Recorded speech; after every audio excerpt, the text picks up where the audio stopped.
You ask Tiger to solve. This deals with linear equations with one unknown. The final result is x equals 9. Let's solve it step by step. Group all constants on the right side of the equation. Subtract 9 from both sides.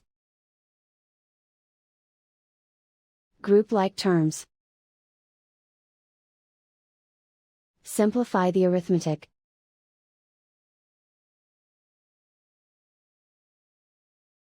Convert the x into a positive number. Multiply both sides by -1.